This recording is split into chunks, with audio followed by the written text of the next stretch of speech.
Hello everyone, welcome to our YouTube channel. जैसा कि आप सबको पता है, एमपी सेट का नोटिफिकेशन आ चुका है और आपका एग्जाम जो है 11th ऑफ जनवरी 2026 में है। तो बहुत सारे लोगों के मैसेज आ रहे थे कि मैम आप एमपी सेट लाइफ साइंस के इंपॉर्टेंट टॉपिक्स बता दीजिए। तो आज मैं वही आपके सबके सामने लेके आई हूँ। एमपी सेट के लिए लाइफ साइंस के लिए मेनली कौन कौन से टॉपिक्स इंपॉर्टेंट है पर्टिकुलर यूनिट वाइज।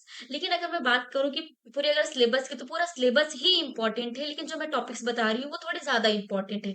तो इन पे आपको थोड़ा ज्यादा फोकस करना है, लेकिन ऐसा नहीं कि इन टॉपिक्स को ही सिर्फ पढ़ना है, बाकी सारे टॉपिक्स को भी पढ़ना है, लेकिन इन पे ज्यादा फोकस करना है। तो पहली यूनिट की अगर हम बात करते हैं, तो फर्स्ट यूनिट जो है आपका मॉलिक्यूल्स एंड देयर इंटरेक्शन में ए, तो जो है कि आपका structure and properties of water, pH and buffer. इन थोड़ा सा बेसिक आपको पता होना चाहिए कि पीएच, एसिडिक पीएच क्या है, बेसिक पीएच क्या है, बफर का क्या फंक्शन है, बफर क्या करता है, बफर के एग्जांपल्स, और वाटर क्या है, वाटर का स्ट्रक्चर, वाटर की प्रॉपर्टीज, ये सब पता होने चाहिए आपको। देन आ जाते हैं आपके इंटरेक्शन। इंटरेक्शन से अगर हम बात करें, तो इंटरेक्शंस में आपके कोवेलेंट इंटरेक्शन है, नॉन कोवेलेंट इंटरेक्शन दोनों आ जाते हैं, जिसमें कि हाइड्रोजन बॉन्ड, वंडरवॉल इंटरेक्शंस, आयनिक इंटरेक्शन, हाइड्रोफोबिक इंटरेक्शंस, ये सारे आ जाएंगे। देन अगर हम कार्बोहाइड्रेट की अगर बात करते हैं, तो कार्बोहाइड्रेट्स में उसके स्ट्रक्चर, टाइप्स, और टाइप्स के अंदर हम बात करें, तो जो आपके, अगर मैं टाइप्स की बात करूं आपके पॉलीसेकेराइड्स की, ठीक है। तो पॉलीसेकेराइड्स में क्या है, जो होमोपॉलीसेकेराइड और हेटेरोपॉलीसेकेराइड है, जैसे कि एग्जांपल आ गया स्टार्च, आपका सेल्यूलोज हो गया, काइटिन हो गया, उनके बीच में वो उनकी मोनोमेरिक यूनिट्स क्या है, और वो मोनोमेरिक यूनिट्स के बीच में जो ग्लाइकोसिडिक लिंकेज है वो किन के बीच में है। तो ये सब आपको पता होना चाहिए। देन अगर हम बात करें प्रोटीन, प्रोटीन में इंपॉर्टेंट है आपके अमाइनो एसिड्स। अमाइनो एसिड्स कितने टाइप के होते हैं आपके, अमाइनो एसिड्स में भी आपके कुछ अमाइनो एसिड्स हाइड्रोफोबिक है, कुछ एलिफेटिक है, कुछ एरोमेटिक है, कुछ आपके अमीनो अमीनो ग्रुप से जुड़े हुए अमाइनो एसिड्स हैं। तो ये सारे अमाइनो एसिड्स के डिफरेंट डिफरेंट बेसिस पे आपको अमाइनो एसिड्स के नाम पता होने चाहिए। पेप्टाइड बॉन्ड किस किस के बीच में बनता है, ये पता होना चाहिए आपको। प्रोटीन का structure, primary, secondary and tertiary structure, उन स्ट्रक्चर्स में क्या क्या इंटरेक्शंस इन्वॉल्व है, ये भी पता होना चाहिए आपको। रामाचंद्रन प्लॉट, ये इंपॉर्टेंट है, बट अगर मैं बात करूं एमपी सेट के लिए, तो वो एज सच उतना इंपॉर्टेंट नहीं है, पर इंपॉर्टेंट है तो भी इसे आपको छोड़ना नहीं है। देन आ जाते हैं हम लिपिड पे। तो लिपिड पे भी अगर हम बात करें, तो लिपिड में भी सिंपल सा है आपका स्ट्रक्चर, क्लासिफिकेशन और उनके बायोलॉजिकल मेम्ब्रेन्स। मेनली आपके सेल मेम्ब्रेन पे जो लिपिड प्रेजेंट है, उनके बारे में आपको बहुत अच्छे से पता होना चाहिए। लिपिड में जो हेड है, टेल है, हेड किससे मिलके बना हुआ है, टेल किससे मिलके बना हुआ है, टेल में भी आपके saturated fatty acids and unsaturated fatty acids, इनके बारे में आपको पता होना चाहिए। देन आ जाते हैं हम न्यूक्लिक एसिड पे। न्यूक्लिक एसिड की अगर हम बात करें, तो न्यूक्लिक एसिड में डीएनए और आरएनए के टाइप्स, डीएनए और आरएनए के टाइप्स बहुत अच्छे से पढ़ लेना आप, बहुत इंपॉर्टेंट है ये। मेनली डीएनए के जो डिफरेंट टाइप्स हैं आपके, ए, बी और जेड मॉडल, इनकी डिफरेंसेस आपको अच्छे से पता होना चाहिए। इन तीनों के बीच के डिफरेंसेस पता होने चाहिए। किसके बीच में बेस पेयरिंग होती है आपकी, और बेस पेयर्स कौन कौन से हैं, डीनेचुरेशन कितने टेम्परेचर पे होता है, और कौन कौन से बेस पेयर्स में डीनेचुरेशन ज्यादा देखने को मिलता है, ये भी पता होना चाहिए। देन आ जाते हैं अपन एंजाइम काइनेटिक्स पे। तो एंजाइम काइनेटिक्स की अगर हम बात करें, तो इसमें आपको माइकेलिस मेंटेन का इक्वेशन पता होना चाहिए। अब इसमें अगर इनिबिटर्स की हम बात करें, तो इनिबिटर्स में आपके तीन टाइप के इनिबिटर्स हो जाते हैं आपके। मेनली आपके competitive inhibitor, non competitive and uncompetitive inhibitors, ये पता होने चाहिए आपको। केएम किस में बढ़ रहा है, किस में वीमेक्स बढ़ रहा है, किस में कम हो रहा है, किस में नो चेंज है, ये सब पता होना चाहिए विद द ग्राफ। तो ग्राफ के साथ आपको इनके बारे में पता होना चाहिए। थोड़ा सा पता होना चाहिए आपको कोएंजाइम्स, एलोस्टेरिक रेगुलेशंस क्या क्या होती है, इनके थोड़े बहुत एग्जांपल्स। देन आ जाते हैं लॉ ऑफ थर्मोडायनेमिक्स। ये उतना जरूरी नहीं है, लेकिन आपको फिर भी पता होना बहुत जरूरी है कि क्या है ये चीज, क्या क्या लॉज है थर्मोडायनेमिक्स पे। एटीपी क्या है आपका, एटीपी जो है एनर्जी करेंट है, जो कि एनर्जी सिंथेसिस करती है। देन रेडॉक्स पोटेंशियल, ये आपका हो गया यूनिट नंबर 1 से। तो मोस्ट आस्क क्वेश्चंस अगर हम देखें, तो एंजाइम काइनेटिक्स, प्रोटीन स्ट्रक्चर और बायोएनर्जेटिक्स से पूछा जाता है। लेकिन ये नहीं है कि हमने जो इंपॉर्टेंट टॉपिक्स बताए हैं सिर्फ आपको वही पढ़ना है, बाकी पूरा सिलेबस भी कवर करना है, लेकिन इन टॉपिक्स पे थोड़ा ज्यादा ध्यान देना है आपको। नेक्स्ट आ जाते हैं अपन यूनिट 2, जो कि है आपका सेलुलर ऑर्गेनाइजेशन। इसमें आपको पता होना चाहिए प्रोकैरियोटिक और यूकैरियोटिक सेल का ऑर्गेनाइजेशन बहुत ही अच्छे से, सारे सेल ऑर्गेनेल्स के बारे में सारा स्ट्रक्चर आपको डिटेल्ड अल्ट्रा स्ट्रक्चर पता होना चाहिए डिटेल में। किसका? दोनों का, प्रोकैरियोटिक एंड यूकैरियोटिक का। देन अगर हम बात करें cell membrane is most most important. इसका मोस्ट इंपॉर्टेंट है जो आपका फ्लूइड मोजाइक मॉडल। वैसे सेल मेम्ब्रेन के तो 5 मॉडल्स हैं, पांचों मॉडल्स के बारे में आपको पता होना चाहिए, लेकिन जो मोस्ट इंपॉर्टेंट मॉडल है वो है आपका फ्लूइड मोजाइक मॉडल। इसके बारे में आपको एक एक चीज पता होनी चाहिए, इसमें कौन कौन से प्रोटीन्स इन्वॉल्व है, कौन कौन से कहाँ कहाँ पे आपका ग्लाइकोसाइलेशन होता है, कौन कौन से लिपिड्स प्रेजेंट है, लिपिड में भी आपका हाइड्रोफोबिक नेचर का कौन सा है, हाइड्रोफिलिक नेचर का कौन सा है, ये सब पता होना चाहिए आपको।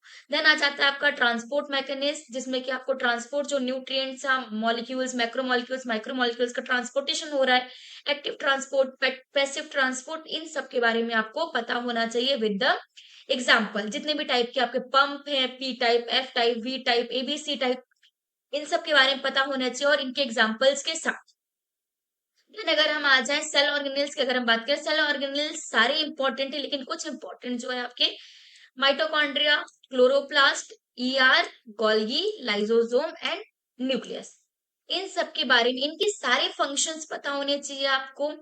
खासकर माइटोकॉन्ड्रिया के कौन कौन से कॉम्प्लेक्स हैं, किन किन कॉम्प्लेक्स में क्या क्या चीजें चल रही हैं, क्लोरोप्लास्ट में क्या क्या चीजें हो रही हैं, कहाँ पे आपका फोटोसिंथेसिस हो रहा है, कहाँ पे लाइट रिएक्शंस चल रही हैं, कहाँ पे आपका ग्लाइकोलिसिस हो रहा है, ये सब पता होना चाहिए आपको। ईआर, गोल्गी, लाइसोसोम, इन सब के फंक्शंस पता होने चाहिए और मोस्ट इंपॉर्टेंट इनके डिस्कवरर के नाम, कि इनकी डिस्कवरी किसने की थी, इनके नाम पता होने चाहिए आपको। ठीक है, एक और चीज है एंडोसिम्बायोटिक थियरी, जो कि माइटोकॉन्ड्रिया कहाँ से आया और क्लोरोप्लास्ट कहाँ से आया, इस थियरी के बारे में भी आपको थोड़ा बहुत जानना चाहिए। देन साइटोस्केलेटन की अगर हम बात करें, साइटोस्केलेटन भी बहुत इंपॉर्टेंट है, जैसे कि माइक्रोट्यूब्यूल्स है, माइक्रोट्यूब्यूल्स, माइक्रोफिलामेंट्स, इंटरमीडिएट फिलामेंट्स है, इनके फंक्शंस एंड इनके एग्जांपल्स और इनके most important motor proteins, kinesin, dynein, इन माइक्रोट्यूब्यूल्स में आपका ट्यूबुलिन प्रोटीन्स हो गया, माइक्रोफिलामेंट में एक्टिन फिलामेंट्स हो गए, इन सब के बारे में पता होना चाहिए आपको with their examples and their functions. Then cell junctions, cell junction आपको पता होने कौन कौन कितने कितने टाइप्स के जंक्शंस होते हैं, हर एक जंक्शन कहाँ पे यूज हो रहा है, जैसे टाइप जंक्शन है, गैप जंक्शन है, ये सब आपको पता होना चाहिए। Then cell cycle is most important. Cell cycle में जितने भी आपके जितने फेजेस हैं सेल साइकिल में, वो सब पता होने चाहिए। कौन कौन से फेजेस में क्या क्या चीजें चल रही हैं वो पता होना चाहिए, कि जीवन में क्या चल रहा है, एस में, जी2 में, एम में। और अगर हम एम फेज की बात करें तो माइटोसिस एंड मियोसिस बहुत इंपॉर्टेंट है। माइटोसिस और मियोसिस, इनके हर एक फेज के बारे में पता होना चाहिए आपको, कि इनके हर एक फेजेस में क्या क्या चीजें चल रही हैं। जैसे कि अगर मियोसिस की बात करें तो मियोसिस में दो मियोसिस होती है, मियोसिस 1 एंड मियोसिस 2। तो मियोसिस 1 में जो आपका प्रोफेज 1 है, प्रोफेज 1 के अंदर के जो 5 फेजेस हैं आपके, लेप्टोटीन, जाइगोटीन, पेकाइटिन, डाइकाइनेसिस, डिप्लोटीन, इन सब के बारे में आपको पता होना चाहिए। इनके फंक्शंस के बारे में पता होने, कहाँ पे रिकॉम्बिनेशन हो रहा है, कहाँ पे कियास्माटा का फॉर्मेशन हो रहा है, इन सब के बारे में पता होना चाहिए। देन आ जाते हैं हम सेल साइकिल रेगुलेशंस, जो कि आपका चेक पॉइंट्स हैं। चेक पॉइंट्स आपको पता होने चाहिए, कहाँ कहाँ पे चेक पॉइंट्स होती हैं, कौन कौन से साइक्लिन, कौन कौन से सीडी के अलग अलग फेजेस में, कौन कौन साइक्लिन, कौन कौन सीडी के प्रेजेंट होती हैं, किनका किनका काम है। लेकिन हाँ, इसमें आप जो मैकेनिज्म है सेल साइक्लिन्स और सीडीके के एक्टिवेशन और डीएक्टिवेशन के, वो आप छोड़ सकते हो, लेकिन आपको चेक पॉइंट्स के बारे में पता होना बहुत जरूरी है। ठीक है, तो मोस्ट आस्क्ड क्वेश्चंस कौन कौन, सेल मेम्ब्रेन ट्रांसपोर्ट हो गया, सेल ऑर्गेनेल्स और सेल साइकिल रेगुलेशन। तो ये हो गया हमारा यूनिट 2। अगर हम बात करते हैं यूनिट 3, जो कि आपका फंडामेंटल प्रोसेस है, जिसे हम मॉलिक्यूलर बायोलॉजी भी बोलते हैं। इसमें आ जाता है आपका DNA replication, transcription and translation, बहुत इंपॉर्टेंट है दोनों प्रोकैरियोटिक और यूकैरियोट्स में। अब इसमें पॉलीमरेजेस की अगर हम बात करें तो डीएनए पॉलीमरेज और आरएनए पॉलीमरेज, इनके टाइप्स प्लस इनके फंक्शंस आपको बहुत अच्छे से पता होने चाहिए। कौन कौन से प्रोमोटर्स होते हैं, उन प्रोमोटर्स के फंक्शंस कौन कौन से हैं, ट्रांसक्रिप्शन फैक्टर्स कौन कौन से होते हैं, और वो ट्रांसक्रिप्शन फैक्टर कब कब कौन कौन से एक्टिवेट होते हैं, कहाँ कहाँ पे फंक्शन करें। आरएनए प्रोसेसिंग मतलब कि जब आपका pre mature RNA mature RNA में कन्वर्ट होता है, तो इसमें 3 प्रोसेसेस होती हैं आपकी, स्प्लाइसिंग, कैपिंग और टेलिंग। टेलिंग जिसे हम बोलते हैं पॉली एडेनाइलेशन बोलते हैं, जहां पे पॉली ए टेल जाके जुड़ता है, ढेर सारे एडेनिन ग्रुप्स जाके जुड़ती हैं। तो इन सब के बारे में थोड़ा थोड़ा आपको पता होना चाहिए।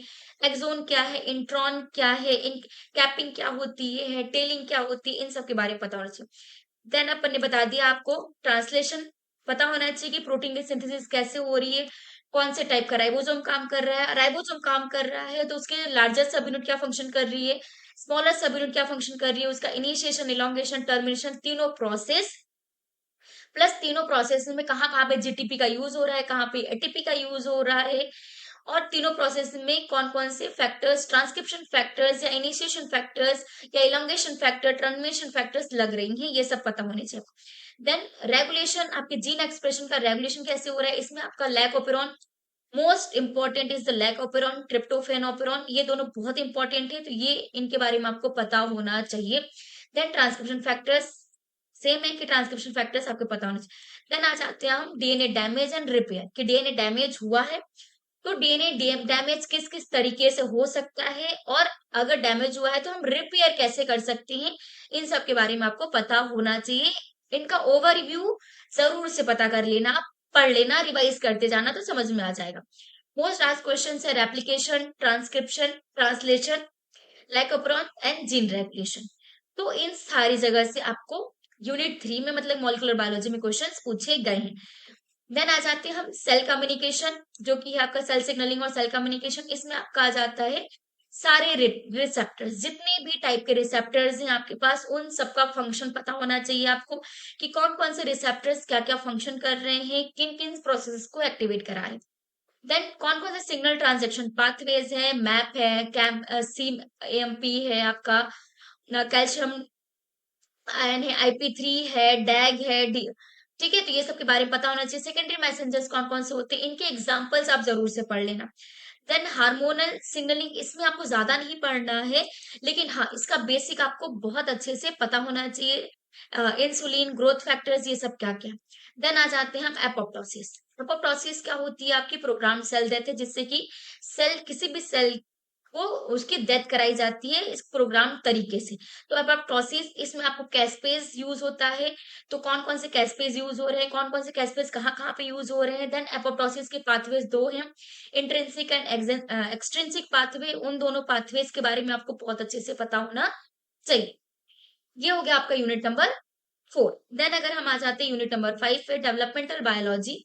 डेवलपमेंट बायोलॉजी में इसमें हम दो चीजें देख सकते हैं, अगर कोई अगर जूलॉजी का हो और बॉटनी, तो हम उनके बेसिस पे चल सकते। अगर कोई जूलॉजी का है तो गैमेटोजेनेसिस, फर्टिलाइजेशन, क्लीवेज, ग्रेस्टुला, ब्रास्टुला, ऑर्गेनो, और आपका जो एक्सेस फॉर्मेशन है ड्रोसोफिला का, सी आर्चिन का, सी एलिगेंस का, इन सब के बारे में आप पढ़ सकते हो। जरूरी नहीं है कि जूलॉजी वाले ही बस पढ़े, बॉटनी वाले भी पढ़ सकते हैं as per your interest. Then अगर बॉटनी वालों के लिए अगर हम बात करें तो स्टेम सेल्स, सॉरी ये तो स्टेम सेल और रीजनरेशन तो ये जूलॉजी वालों के लिए आ जाएगा, लेकिन बायोटेक के लिए सारा इंपॉर्टेंट है। Then embryonic induction, plant formation, ये सारी चीजें आपकी जूलॉजी बॉटनी कोई स्पेसिफाई नहीं करता, लेकिन हाँ आपको इंटरेस्ट है तो आप जरूर पढ़ो, ये सारी चीजें इंपॉर्टेंट है आपके लिए। देन अगर हम आ जाते हैं यूनिट नंबर 6, जो कि है प्लांट फिजियोलॉजी। ठीक है, प्लांट फिजियोलॉजी में फोटोसिंथेसिस मोस्ट इंपॉर्टेंट, जितने भी पाथवेज हैं आपके, C3 C4 cam pathway, photophosphorylation, जितना भी है फोटो रेस्पिरेशन, जितनी भी पाथवेज हैं आपके, ग्लाइकोलिसिस है, क्रेब साइकिल है, ETC है, जितने भी हैं आपके, रेस्पिरेशन कांस्टेंट है, क्वेश्चन, सॉरी रिस्पिरेशन क्वेश्चन है, ये सारे ही इंपॉर्टेंट है आपको, आपके एग्जाम पॉइंट ऑफ व्यू, खासकर MP सेट के लिए ये सारे इंपॉर्टेंट है। किसमें कितनी ATP लग रही है, किसमें कितनी JTP लग रही है, कितने ऑक्सीजन का यूज हुआ, कितने रिलीज हुए, कितने NADP, कितने FADH2, कितना रिलीज हुआ, कितना लगा, ये सब का रेशियो आपको पता होना चाहिए, और इनके लोकेशंस पता होने चाहिए आपको, C3 कहाँ चल रहा है, C4 कहाँ चल रहा है, कैंप कहाँ चल रहा है, इनके प्लांट्स पता होने चाहिए, कौन कौन से प्लांट्स में C3 चलता है, किसमें C4 चल रहा है, किसमें कैंप चल रहा है, कहाँ ग्लाइकोलिसिस हो रही है, कहाँ क्रैब साइकिल चल रहा है, कहाँ ETC चल रही है, ये सब पता होना चाहिए आपको। देन आ जाते हैं प्लांट वाटर रिलेशनशिप, कि प्लांट के लिए वाटर जो है बहुत इंपॉर्टेंट है एंड मिनरल न्यूट्रिशन से बहुत इंपॉर्टेंट, तो उन दोनों में रिलेशंस क्या है, कैसे आपके प्लांट्स जो हैं ट्रेवल करते हैं बाय रूट्स, रूट से लेके आपके पूरे all over the plant parts तक कैसे जा रहे हैं, उन सब के बारे में पता होना चाहिए। आप xylem, phloem, apoplast pathway and symplast pathway, इन सब के बारे में पता होना चाहिए। देन हार्मोन्स की अगर हम बात करते हैं तो हार्मोन्स का आपको एक ओवरव्यू पता होना चाहिए, हमें उनकी सिग्नलिंग पे नहीं जाना है कि कैसे सिग्नलिंग काम कर रही है, कैसे हॉर्मोन्स की सिग्नलिंग हो रही है, नहीं। हमें इस पे जाना है कि फंक्शंस कैसे हो रहे हैं, कि ऑक्सिन, जिबरेलिन, साइटोकाइनिन, एथिलीन, आपका एब्सिसिक एसिड है, इन सब के क्या-क्या फंक्शंस, ये कहाँ-कहाँ काम कर रहे हैं। देन अगर हम बात करें फोटोट्रॉपिज्म की, फोटोट्रॉपिज्म क्या होता है, वर्नलाइजेशन क्या है, वर्नलाइजेशन का ऑल्टरनेटिव जो है आपका जिबरेलिन है, अगर आप जिबरेलिन दे देते हो तो वर्नलाइजेशन का वो क्या हो जाता है, बोल सकते हैं हम ऑल्टरनेटिव है। देन आपका सीड डोरमेंसी है, जर्मिनेशन है। देन आपका नाइट्रोजन फिक्शन, नाइट्रोजन फिक्शन बहुत इंपॉर्टेंट है, नाइट्रोजन साइकिल और उसके एग्जाम्पल्स की कौन कौन से बैक्टीरिया आपके नाइट्रोजन फिक्शन में काम कर रहे हैं। ओके, नेक्स्ट ये हो गया आपका यूनिट नंबर 6। यूनिट नंबर 7 ये है आपका एनिमल फिजियोलॉजी। इस पे भी मैं थोड़ा एम्फसाइज करना चाहूंगी कि जो जूलॉजी वाले हैं, जूलॉजी बैकग्राउंड के, वो एनिमल फिजियोलॉजी पे ज्यादा ध्यान दें, और जो बॉटनी बैकग्राउंड के हैं वो प्लांट फिजियोलॉजी पे ज्यादा ध्यान दें। बट ये भी कोई स्पेसिफिक नहीं है, अगर आपका इंटरेस्ट है तो आप दोनों भी पढ़ सकते हो। बॉटनी वाले जूलॉजी का पढ़ सकते हैं, जूलॉजी वाला बॉटनी का पढ़ सकते हैं, लेकिन कोई भी आपका इंपॉर्टेंट ऐसा हम सब ऐसा नहीं बोल सकते कि स्पेसिफाई है जूलॉजी बॉटनी के लिए, दोनों आप दोनों पढ़ सकते हो। इसमें आपको डाइजेस्टिव, सर्कुलेटरी, जितने भी आपके सिस्टम हैं, respiratory system, nervous system, endocrine system, जितने भी सिस्टम्स हैं ये इंपॉर्टेंट है आपके लिए।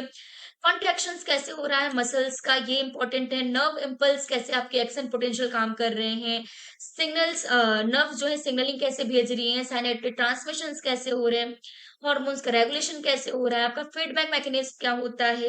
देन थोड़ा सा इम्यूनोलॉजी का बेसिक, ये सबके लिए इंपॉर्टेंट है, इम्यूनोलॉजी सबके लिए उसका बेसिक इम्यूनोलॉजी क्या है, इम्यूनोलॉजी के किन कितने टाइप्स है, जैसे कि आपका हो गया आपका, अगर हम बात करें इनेट इम्यूनिटी, एक्वायर्ड इम्यूनिटी कौन कौन सी होती है, सेल मेडिएटेड और ह्यूमरल इम्यूनिटी क्या क्या है, उनके पाथवेज क्या है, उनके फंक्शंस क्या है, डिफरेंट डिफरेंट टाइप्स के एंटीबॉडीज जैसे कि आईजीए आपका हो गया, एम हो गया, ई हो गया, जी हो गया, डी हो गया, इन सब के बारे में उनका फंक्शन पता होने चाहिए आपको। इम्यूनोग्लोबुलिन्स का स्ट्रक्चर भी पता होना चाहिए।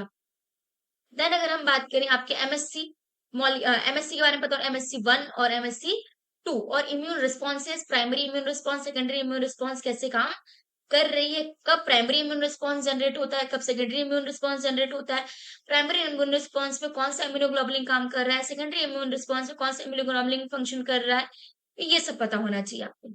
ये वो आपका यूनिट नंबर 9। देन अगर हम बात करें यूनिट नंबर 8 की, जो कि इनहेरिटेंस बायोलॉजी, जिसे हम जेनेटिक्स भी बोलते हैं। जेनेटिक्स में आपका मेंडल के लॉज बहुत इंपॉर्टेंट है, मेंडल के लॉज, तीनों लॉज, जितने भी लॉज हैं सब इंपॉर्टेंट है। देन आपके इसमें आ जाता है आपका टेस्ट क्रॉस, बैक क्रॉस, ये भी बहुत इंपॉर्टेंट है। मोस्ट इंपॉर्टेंट है इनके एग्जाम्पल्स प्लस इनके रेशियोज, जो भी रेशियोज है इनके बहुत इंपॉर्टेंट है। Then linkage, crossing over and genetic map, जैसे कि आपका रिकॉम्बिनेशन है, रिकॉम्बिनेशन की यूनिट्स क्या हैं, रिकॉम्बिनेशन किससे कितने परसेंट होनी चाहिए, ये सारी चीजें पता होनी चाहिए। लिंकेज क्या होती है, क्रॉसिंग ओवर क्या होती है। देन आपका साइटोप्लाज्मिक इनहेरिटेंस क्या है, क्रोमोसोमल एब्रिविएशन, जैसे कि आपका जितने भी टाइप ऑफ क्रोमोसोमल एब्रिविएशन है, चाहे वो नंबर के बेसिस पे बात करें हम, चाहे वो स्ट्रक्चर के बेसिस से बात करें, जैसे कि हो गया एग्जांपल की तरह हम बात कर सकते हैं एडवर्ड सिंड्रोम, आपका क्लिनफिल्टर सिंड्रोम है, टर्नर सिंड्रोम है, इन सब के बारे में आपको पता होना चाहिए। नलीजोमी क्या होती है, मोनोजोमी क्या होती है, इन सब के बारे में आपको बेसिक तो पता होना ही चाहिए। Then mutation and repair mechanism, same ये आ गया आपका मॉलिक्यूलर बायोलॉजी का, कि म्यूटेशन कितने टाइप्स के होते हैं, किस किस तरीके से म्यूटेशन हो सकता है, फ्रेम शिफ्ट म्यूटेशन क्या है, आपका बेस म्यूटेशन क्या है, नॉनसेंस पॉइंट म्यूटेशन, ये सब के बारे में पता होना, और इनके रिपेयर मैकेनिज्म, कैसे ये रिपेयर होंगे। देन आ जाते हैं हम पॉपुलेशन जेनेटिक्स में, हार्डी विनबर इक्विलिब्रियम, जो कि आपको वहां आपको इकोलॉजी में वापस से देखने को मिले। तो ये हो गए इंपॉर्टेंट टॉपिक जो कि है यूनिट 8। देन अगर हम बात करें यूनिट 9 के इंपॉर्टेंट टॉपिक, जो कि है डाइवर्सिटी ऑफ लाइफ फॉर्म्स, तो इसमें आ जाते हैं आपके जितने भी किंगडम्स और डोमेन्स हैं प्लांट्स के, मोस्ट इंपॉर्टेंट प्लांट्स के किंगडम और डोमेन्स, और एनिमल्स के जितने भी किंगडम और डोमेन्स है, ये आपको पता होने चाहिए। टेक्सोनॉमी या नोमेनक्लेचर, टेक्सोनॉमी क्या होती है, नोमेनक्लेचर क्या होता है, क्यों नोमेनक्लेचर नोमेनक्लेचर किया जाता है, किन बेसिस पे किया जाता है, ये सब आपको पता होना चाहिए। और मोस्ट इंपॉर्टेंट है आपको bacteria, fungi, virus, algae, protozoa, ठीक है, इनके functions with their examples and with their characteristics, ये सब पता होने चाहिए आपको।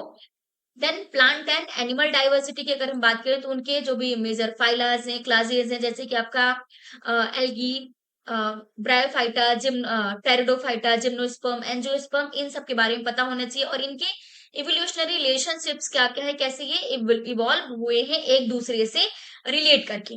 देन ये आपको पता होना चाहिए, बेसिक पता होना चाहिए।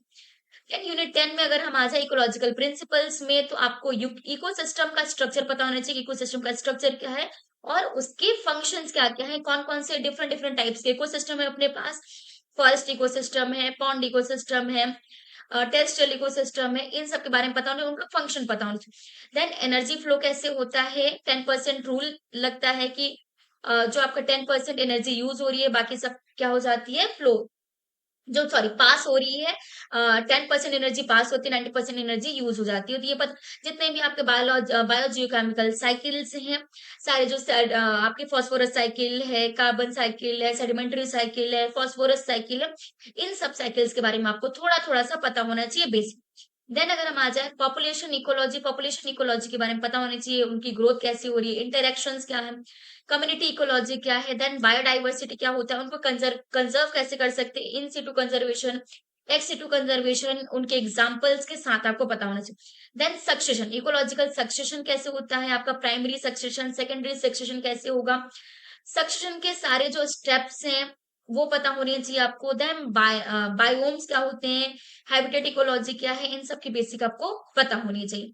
देन अगर हम यूनिट नंबर 11 की बात करें, इवोल्यूशन एंड बिहेवियर, तो इवोल्यूशन और बिहेवियर, उनकी जितनी थियरीज हैं, आपकी ओरिजिन ऑफ लाइफ की थियरीज हैं जितनी भी, सिम्बायोटिक थियरी हो गई आपकी, स्पॉन्टेनियस जनरेशन थियरी हो गई, और जो भी आपके पोस्टुलेट्स हैं, ये सब पता होने चाहिए आपको। नेचुरल सिलेक्शन क्या होता है, स्पेशिएशन क्या है, हार्डी विनवर का लॉ क्या कहता है, इसके हार्डी विनवर के लॉ के ड्रॉबैक्स क्या थे, पोस्टुलेट्स क्या थे, ये सब पता होने चाहिए आपको।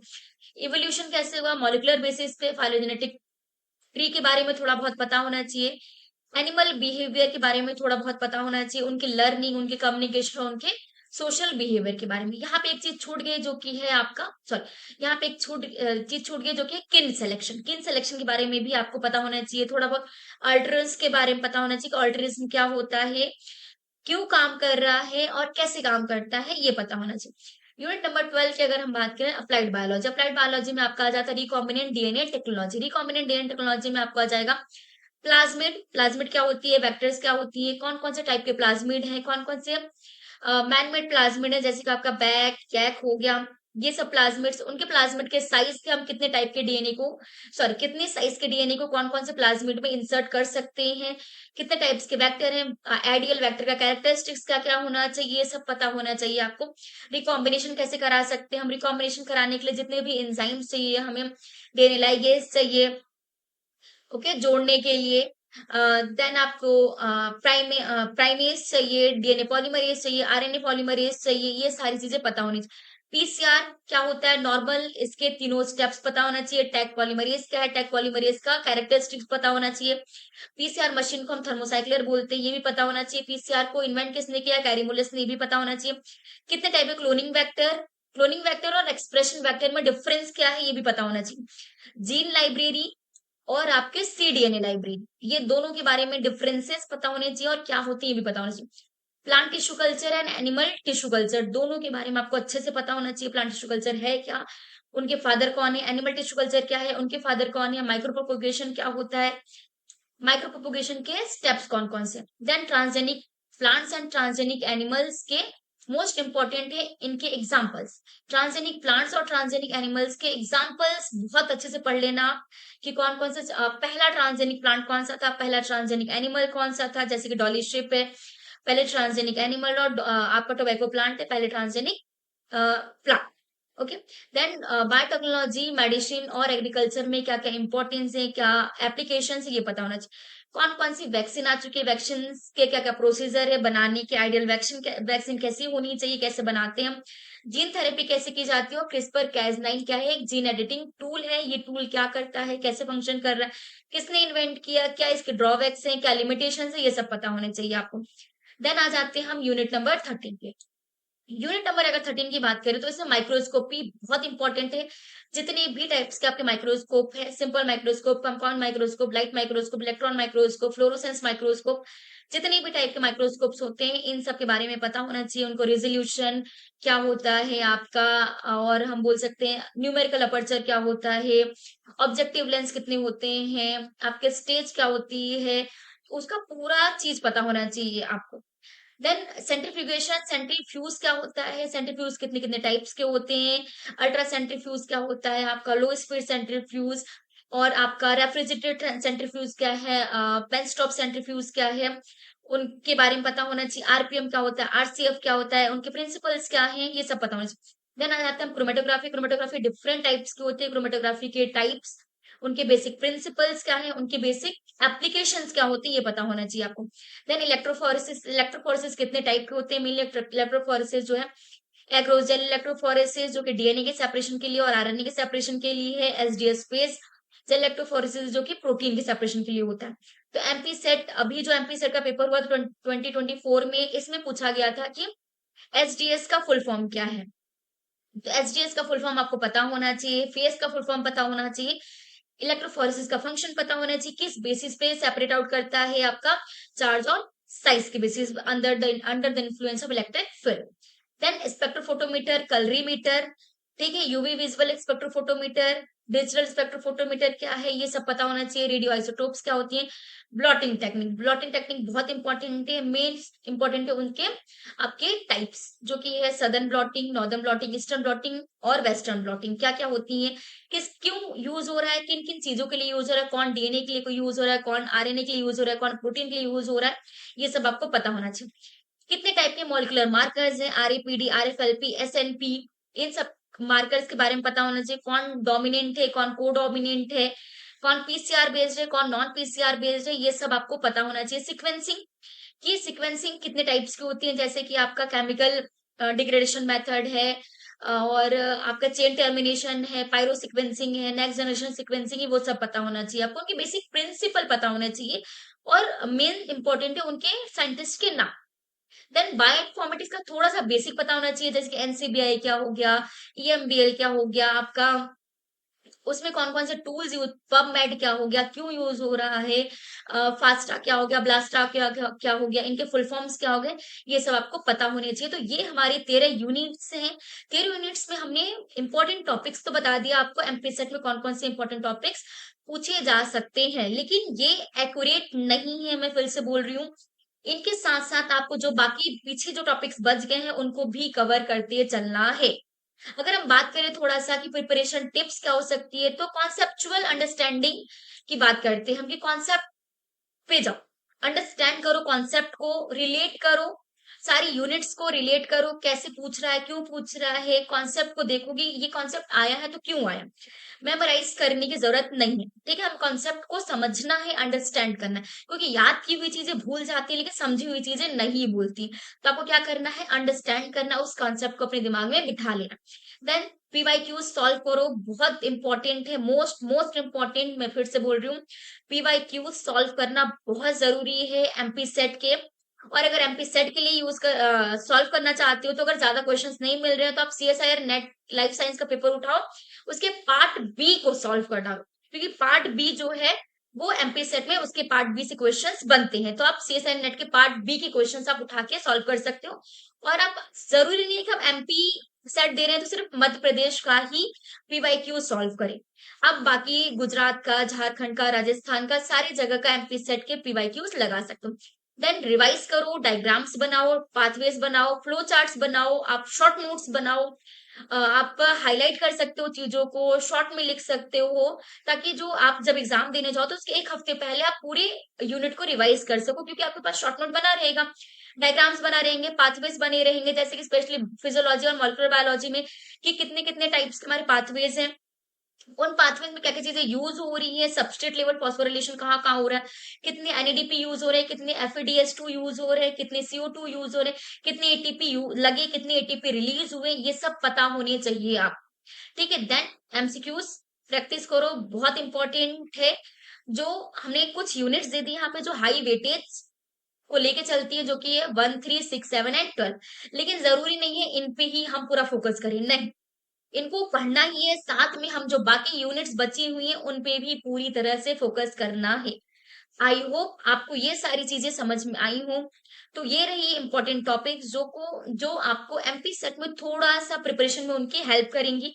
लेकिन हाँ, एक बात और फिर से मैं वही चीज बोल रही हूँ कि इनके साथ साथ आपको पूरा सिलेबस कवर करते हुए चलना है।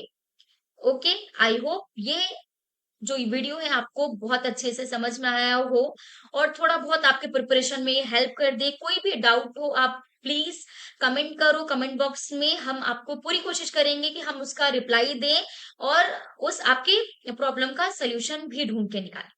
Thank you.